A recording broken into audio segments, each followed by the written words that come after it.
buenas tardes. Comenzamos la explanada de este lunes. También iniciamos la semana y lo vamos a hacer pues haciendo una recomendación literaria, porque ahora que tenemos tanto tiempo libre es un gran momento para empezar a leer historias tan apasionantes como la que nos ocupa esta tarde. Y es que tengo aquí el manuscrito de Barro, que viene a sumarse a la tetralogía de los 4 elementos del escritor Luis García Jambrina, que tenemos esta tarde con nosotros. Muy buenas tardes, Luis. Hola, ¿qué tal? Encantado de estar ahí. Tenemos aquí casi recién salido del horno el manuscrito de Barro, que como ya digo se suma a esta saga de 4 libros que le precedieron, de esos 4 elementos. En esta ocasión no tanto elementos, pero ya otro nuevo aspecto es el barro.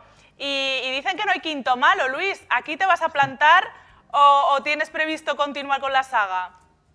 Bueno, tengo ya el 6º escrito porque el confinamiento dio para mucho y no solo terminé esta novela que ahora se acaba de publicar, sino que me dio tiempo a escribir al menos el borrador de la 6ª entrega. Debo advertir, no obstante, que los libros se pueden leer de manera independiente y no hace falta empezar por uno, se puede empezar por el manuscrito de Barro perfectamente. Es una serie de novelas, una saga, pero la cronología no importa. Pues de hecho, yo creo que puede ser un gran momento para empezar a leer el manuscrito de Barro y luego ya, cuando ya tienes la curiosidad, continuar con el resto, ¿no? Igual es la puerta de entrada también para que al final, aunque no sean historias consecutivas, pues te acabes enganchando a esta historia que nos va contando cada novela. Esa es la idea, sí. Ojalá ocurra, interese el personaje. Yo he seguido con estas novelas precisamente por eso, porque los lectores le han cogido cariño a este personaje, que todo el mundo sabe quién es, pero del que sabemos muy poco. No hay biografía de Fernando de Rojas. Yo quise darle una vida literaria y una doble vida, porque aquí lo convierte en una especie de pesquisidor, como se decía entonces, de investigador, de detective. Y bueno, y se trata un poco de acompañarlo, ¿no?, a lo largo de diferentes aventuras y peripecias. Pero yo creo que sí, que la puerta de acceso ideal podría ser este libro, ¿no? Porque al fin y al cabo la serie es también como un camino, ¿no? Y bueno, da igual incorporarse en un momento u otro, y de lo que se trata en todo caso es de poder viajar, ¿no? No solo ya en el espacio, sino también en el tiempo, ¿no? Porque nos remontamos en este caso a 1525. Precisamente te iba a preguntar por cómo surgió ese interés en ti por el personaje Fernando de Rojas, que todo el mundo conocemos como autor de La Celestina, pero claro, tú le has dado esta vis de investigador, casi de Sherlock Holmes patrio, y de repente lo colocas en esta situación de investigador. ¿Cómo te surgió esta idea? Bueno, siempre me atrajo la figura de Rojas precisamente por eso, porque es un enigma, ¿no? No sabemos ni siquiera si estudió en Salamanca. Él lo dice que es bachiller en letras y que estudió en la ciudad en la que yo vivo y trabajo como profesor, pero no hay constancia documental porque los libros de matrículas de esos años no se han perdido. Entonces, bueno, este gran enigma, La Celestina es otro enigma. El hecho de que no la continuara, que era muy corriente en aquella época. La Celestina es un bestseller de su tiempo y sin embargo no se aprovechó de él. Fueron otros los que escribieron la segunda, la tercera parte, etcétera. Y bueno, y es este carácter enigmático y este misterio que hay en torno a su vida y su obra lo que me llevó a interesarme por él. Primero solo iba a escribir un relato breve, pero al final fue una novela, luego fue una tetralogía y ahora ya es una serie literaria con 5 novelas publicadas y una 6ª en camino, ¿no? Pero me atrajo eso, que es uno de los grandes enigmas de la historia de la literatura española. Estamos hablando, además, La Celestina es el segundo gran libro de la literatura española, bueno, para algunos incluso el primero. Antes incluso por delante del Quijote. Que el Quijote, ¿no? Está esa rivalidad. Bueno, pienso eso, pero... Bueno, Luis, para hacer un relato breve, desde luego que la historia ha ido dando para mucho. En esta ocasión, en el manuscrito de Barro, nos ubicamos en el Camino de Santiago, porque como bien se indica, lo que son las peripecias del camino y esas historias se escriben en el barro, ¿no? Es una metáfora, aparte de que llueve mucho, es verdad, en ese entorno, es raro el día que no te sale nublado y con lluvia. Al final el libro relata esas historias, ¿no? Todo eso que pasa un poco en el Camino de Santiago cuando no era tan seguro como estamos acostumbrados en la actualidad, ¿no? Al final, el Camino de Santiago sí que tuvo su época de peligrosidad. Siempre fue complicado, ¿no? Pero en aquella época más, porque claro. el camino entra en una cierta decadencia en el sentido de que los peregrinos tradicionales de la Edad Media pues se han visto en parte sustituidos por nuevos peregrinos, lo que entonces eran falsos peregrinos, que eran los pícaros, estamos en el siglo XVI, los maleantes, los delincuentes, mendigos, prostitutas, etcétera, que llenan el camino y hace que los otros peregrinos se retraigan un poco de hacerlo, ¿no? Y bueno, y es una época conflictiva, complicada y por ello también interesante, ¿no? Además ha empezado el luteranismo. Lutero era un enemigo declarado de la peregrinación a Santiago. Europa está en guerra, etcétera. Bueno, pues eso hace que sea un escenario realmente interesante. Es un escenario cosmopolita, donde va gente de todas las naciones, de todos los tipos. También había mujeres, aunque para ellas el peligro ya se multiplicaba por 100, ¿no? Y tenían que ir en grupo o disfrazadas de hombres, etcétera. O sea que es un periodo realmente atractivo. De todas formas, el camino siempre lo es, porque es una experiencia vital apasionante y es un concepto muy interesante. Has hablado efectivamente, el barro. El barro es un símbolo, es algo real. Y se ve en la portada, ¿no? El peregrino va manchado de barro, va pisando el barro, va escribiendo su camino en el barro, pero luego es un concepto pues que tiene que ver con la moral, con la religión, con la visión que se tenía del hombre. Somos débiles como el barro, es la mancha del pecado, etcétera. Me parecía que era un concepto muy rico, ¿no? Claro, de hecho, muchos de los peregrinos que hacían el Camino de Santiago era precisamente para expiar esa vida disoluta que habían tenido previamente, esos pecados que habían cometido, ¿no? Entonces sí que hay mucho de acto de contrición en el hecho de hacer el camino y en esas biografías, ¿no? que van salpicando toda la novela. Al final lo que ocurre es que Fernando de Rojas, acompañado por un clérigo, tienen que ir descubriendo una serie de crímenes que están sucediendo y que están atemorizando a todo el camino. Efectivamente, cada etapa, desde Roncesvalles hay un asesinato, es una serie de asesinatos. Parece que detrás a eso hay esto que llamamos hoy, pues eso, son crímenes, asesinatos en serie, ¿no? Sí. Y tienen que investigar, que hacer las pesquisas, que leer en el barro el rastro de los asesinos. Pero efectivamente, el camino era una vía de expiación, se buscaba el perdón o la perdonanza, como decían. Qué bonito.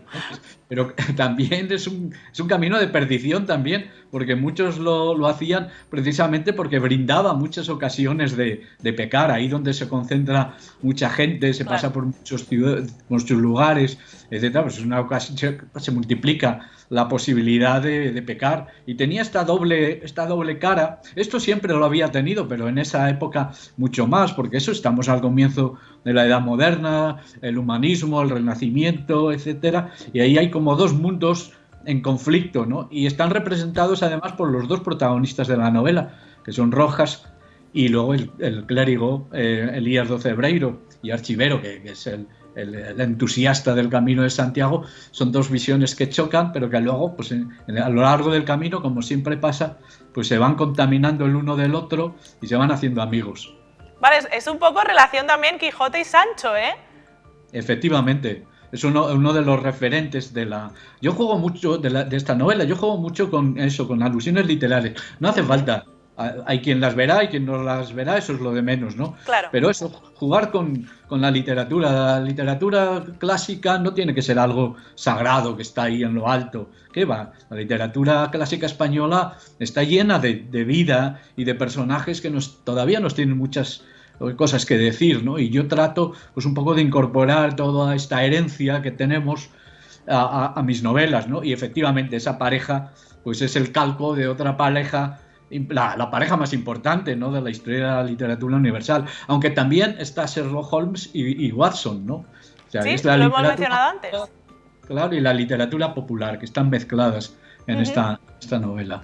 Es que fíjate, Luis, la literatura clásica española es pródiga en muchos géneros, pero quizá la novela detectivesca no es el que más, como sí ocurre con la literatura inglesa en este caso.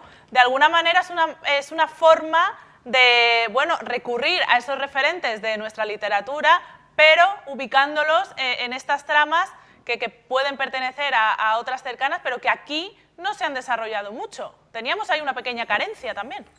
Sí, efectivamente. Aunque yo soy de los que piensan que la novela picaresca un poco es un antecedente de eso que luego se ha llamado la novela negra, ¿no? Ajá. O sea, que es la novela detectivesca, pero también con un trasfondo social que trata de mostrar, pues eso, la corrupción, el mundo Claro. de la delincuencia de las ciudades. Bueno, eso está en la picaresca, está ya, no hay investigación, porque ahí son los propios, vamos a decir, delincuentes los que hablan. Está en algunas de las novelas ejemplares de Cervantes. Sí. O sea que en el fondo es eso, sí, es mezclar tradiciones. La novela detectivesca española, pues sí, se desarrolla quizá más tardíamente, pero yo creo que también forma parte un poco de nuestra tradición, ¿no? Mostrar ese mundo del delito, de los bajos fondos, etcétera. Y en este caso, en el Camino de Santiago, yo no me lo he inventado. Yo recuerdo que hace años estaba visitando un monasterio en la provincia de Palencia, que forma parte del Camino de Santiago, y allí en la pequeña librería que había en el monasterio había un libro que se titulaba La picaresca y el Camino de Santiago, y enseguida me lo compré. Dije, uy, claro, qué interesante, ¿no? Dos mundos completamente, parecen opuestos, pero en realidad estaban unidos, ¿no? Y son los dos apasionantes. Sí, al final... Y, bueno, cuando se da una tendencia, se da también su reverso, ¿no? Entonces era un camino, como ya hemos dicho, de espiritualidad, pero también se daba la parte opuesta, donde ocurrían hechos y crímenes como los que no sé si como los que se trasladan en este libro, pero bueno, que sí que había su delincuencia también en menor o mayor grado. Estamos hablando, además, que este libro ha salido en un momento preciso porque este año 2021 es año jacobeo. Efectivamente. Que no sé, sí, con el tema pandemia... Claro, ¿cómo está con el tema pandemia lo de la peregrinación, el camino y demás? No se ha suspendido, en realidad se puede seguir haciendo. Casi no hay algunos peregrinos, pero muy pocos. Claro. Realmente está, digamos, un poco entre paréntesis. Pero se ha prorrogado, se ha hecho una prórroga del año jacobeo, y el año 2022 también va a ser año santo, ¿no? Entonces, además yo creo que va a haber unas ganas enormes, sí, de salir, de hacer turismo, de viajar, pero concretamente hacer el Camino de Santiago, porque es una experiencia vital tan potente que además no solo tiene que ver con la religión, tiene que ver eso, con la espiritualidad, con la búsqueda de lo sagrado, de uno mismo. Es un camino de transformación personal. El Camino de Santiago no termina realmente en Santiago, en la Catedral de Santiago, termina en Finisterre, que era el fin del mundo conocido, que era la muerte, el mar tenebroso. O sea, es un camino de renacimiento. El que vuelve ya no es el mismo que el que ha hecho el camino. Y yo creo que hay unas ganas, hay tales ganas de salir de casa, de salir de tu ciudad, que se van a llenar los caminos de peregrinos. Estoy completamente seguro. Se van a batir récords, pero no sé cuándo se podrá empezar. No lo sabemos, desde luego que se reanudará. Y hay gente que lo hace más de una vez, incluso al final el camino, si lo haces bien, no se acaba nunca, ¿sabes? Casi que continúa en tu interior de manera indefinida, y además hay muchas vías de hacerlo. Está el camino francés, luego hay otro, es decir, que las posibilidades son múltiples. Efectivamente, no hay un solo camino. Eso es otra idea que está en la novela. Además, los dos protagonistas y otros con los que se encuentran discuten mucho sobre esto, ¿no? Y bueno, la firma de los asesinatos, esto puedo contarlo porque no es spoiler, pues tiene que ver con eso, ¿no? Es la Y que ya desde la tradición clásica, la Y son como los dos caminos, tiene dos ramales, y uno es el camino difícil, otro es el camino fácil, el camino del pecado, el camino de la virtud. Y eso, lo bonito del camino es que no está totalmente trazado y no es rectilíneo, sino que uno tiene que estar tomando decisiones, tirar por un lado, tirar por otro, y aunque hay vías o caminos que están consagrados, hay también alternativas. Yo recupero algunas de esas alternativas a través de una guía del Camino de Santiago, la primera guía que se publica en todo el Camino de Santiago, de que la hace un monje alemán y que tiene mucho protagonismo en la novela, ¿no?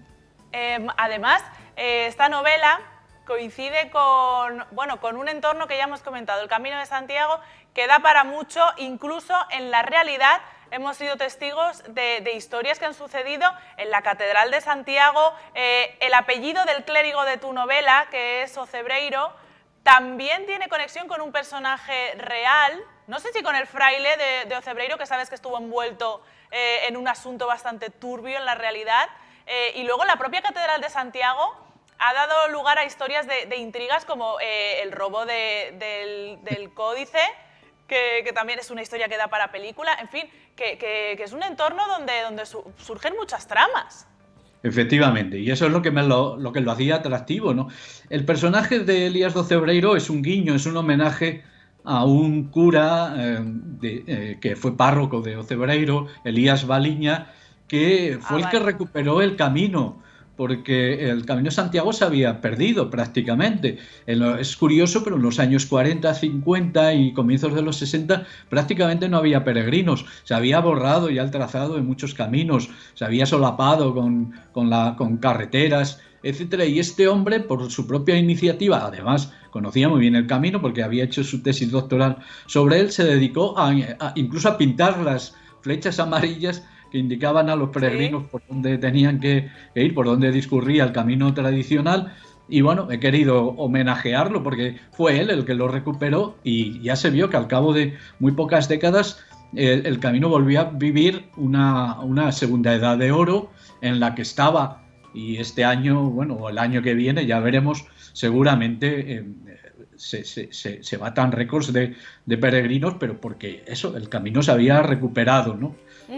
Sí, desde luego que hoy en día obviamente se ha superado ya esa peligrosidad que pudo haber antes. Has comentado antes lo de la picaresca y es un término que produce sentimientos encontrados, ¿no? Porque claro, la picaresca está ahí, pero ¿qué pasa? Que muchas veces se usa la palabra picaresca para amparar conductas incívicas cuando no abiertamente delictivas, y aquí en España sabemos mucho de esto y todo parece que lo ponemos bajo el paraguas de la picaresca, ¿no? Al final también se está desvalorizando o quizás se está corrompiendo un poco lo que significaba la picaresca y lo que muchos pues tienen como lo que es la picaresca. Tienes toda la razón. Se está utilizando estos días, ¿no? Sí. Para hablar de estos que, valiéndose de su autoridad, pues están vacunando, saltándose el protocolo, ¿no? Eso no es picaresca. Picaresca es, pues eso, algo propio de esas personas que tienen que buscarse la vida de alguna manera, ¿no? Claro. Porque son pobres y entonces tienen que lanzarse a los caminos, como hizo el Lazarillo de Tormes, ¿no? Y servir a diferentes amos y defenderse también de, pues eso, de todos los peligros de la vida y recurren, pues eso, a las mañas, a la astucia, etcétera, para conseguir el sustento diario. De esos pícaros son de los que se llena el camino. De hecho, hay muchas obras picarescas españolas que hablan de esto. Hay un periodo en la vida de los pícaros en el que hacen el Camino de Santiago. ¿Por qué? Porque tenían comida y cama gratis en los albergues u hospitales de peregrinos. Eso es la picaresca. Sí. Se ha abusado mucho de este término y parece injusto, ¿no? Que precisamente las personas poderosas y adineradas incluso pues utilicen esas artimañas. Eso es otra cosa. Eso debería ser un delito y debería ser castigado, si no penalmente, por lo menos pues con el repudio de la sociedad, y esas personas no deberían seguir ostentando cargos públicos, pues pero de pícaros nada, si acaso sinvergüenzas. Si acaso, exactamente, toda la razón. Pues de pícaros, de crímenes, de fe, de toda la experiencia que supone el Camino de Santiago y de esas intrigas que muchas veces adornaron el camino. Hemos charlado con Luis. Muchísimas gracias, Luis, por haber estado con nosotros. Ha sido un placer, encantado, y un saludo también para los espectadores. Y nosotros pues recomendamos este libro, cómo no, porque es una lectura apasionante que además te hace casi recorrer el Camino de Santiago sin moverte de casa, cuando se pueda, pues ya habrá momento para hacer la peregrinación, pero de momento podemos disfrutarla a través de estas páginas. Nosotros vamos a continuar con la explanada de hoy, así que no os mováis, que en un momento volvemos.